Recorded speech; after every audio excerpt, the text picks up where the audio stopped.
Шүкүрбек Бейшеналиев атындагы орто мектеби даярдаган Абдубачаева Айзада.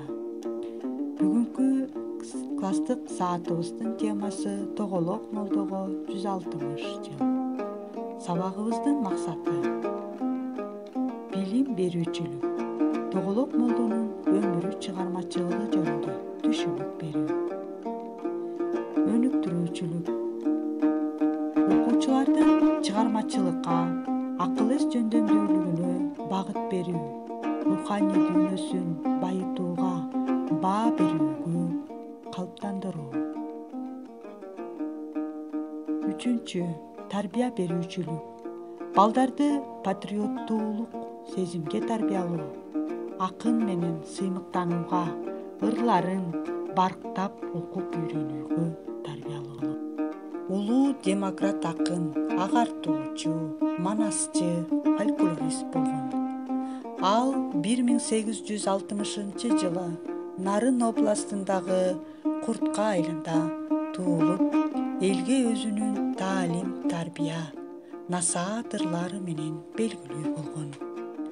Тоголок молдо жаш кезинде чоң атасынын колунда болуп, анын жардамы менен кат сабатын ачканга мүмкүндүк алат. Жазганды жана окуганды билгендиги үчүн аны молдо деп аташчу. Тоголок молдо деген атка ээ болуусунун себеби ал өз заманындагы адамдардан айырмаланып, жогоруда айткандай кат сабаттуу болгон. Билимдүү адам болгондуктан ошон үчүн Тоголок молдо аталган.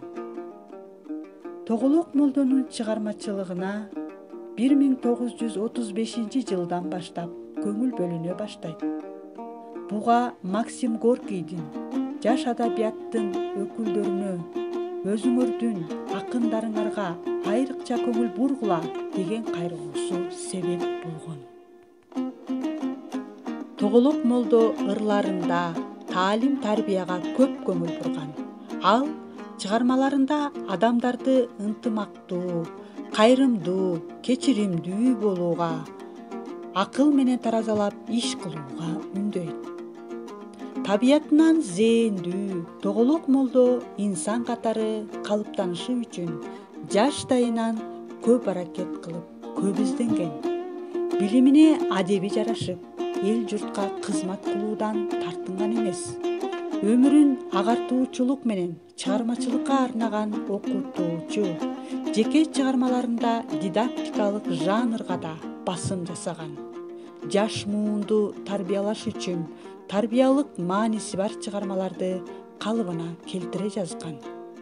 Буга мисал катары 1900 жылы жазган Кем-Чонтой аттуу сатиралык чыгармасын алсак болот.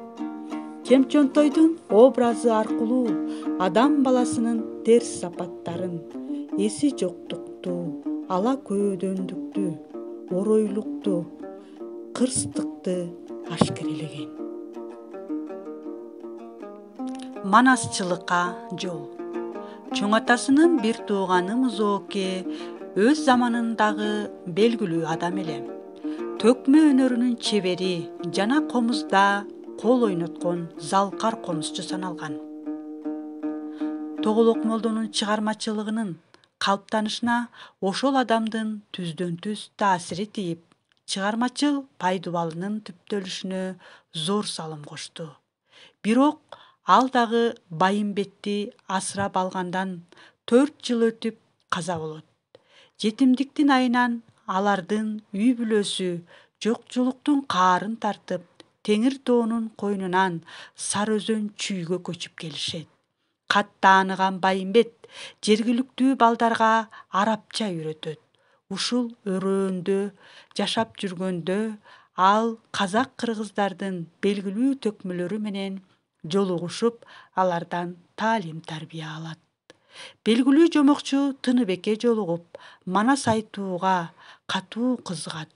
Ошентип 18 жаш курагында белгилүү акын, манасчы атталып калат. Тоголок молдо фольклор жыйноочу. Тарых үчүн маанилүү делген Манас эпосунун тарыхый доорун изилдегенге да аракеттерди жасаган. Ырамандын ырчыуулуу баш болгон 31 манасчыны ырга салып, санат кылып кошуп кеткен.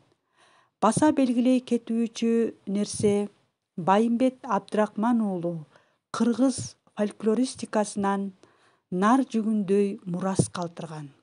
Кыргыз Илимдер Академиясына Манас үчүлтегинен 98.703 сап ырынан турган материалдарды Шырдакбек, Жаңыл мырза, Мендирман сыяктуу элдик дастандарды кагазга түшүрүп өткөзгөн.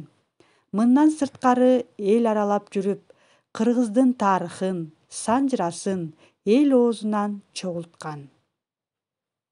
Баш аягы басмага 200 басма табак материал даярдап берген.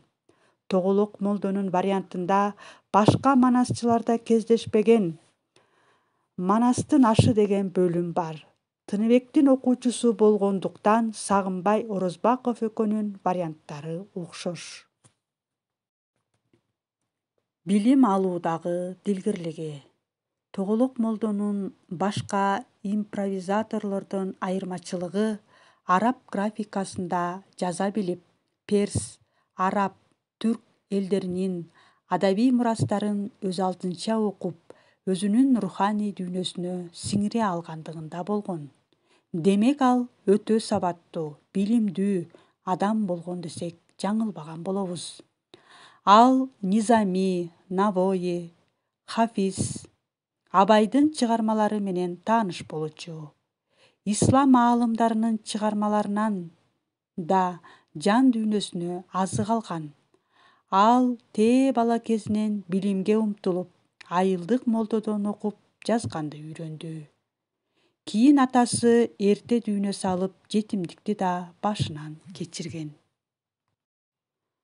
Тоголок молдонун чыгармалары Кем Чонтой, Куштардын аңгемеси, Жер жана анын балдары, Талым кыз менен Көбөктүн айтышы, Ак келин, Биз даярбыз жана башка чыгармаларын санасак болот. Тоголок молдо балдар адабиятынан орун алган чыгармаларынын ичинен көлөмдүүсү жана басымдуу көпчүлүгү тамсилдер. Бул жагынан акындын кыргыз жазма адабиятынын тамсил жанрына негиз салган эң биринчи өкүлү десек дагы болот. Демек, өз доорунда сейрек кездешкен сабаттуу адамдардын бири, балдар адабияты үчүн кайталангыс чыгармаларды калтырган жазгы чакын, ошону менен эле бирге төкмө манасчы Тоголок молдо 1942-жылы өзү туулган Куртка айылында каза болгон балдар. Ушуну менен сабагыбызды жыйынтыктайбыз.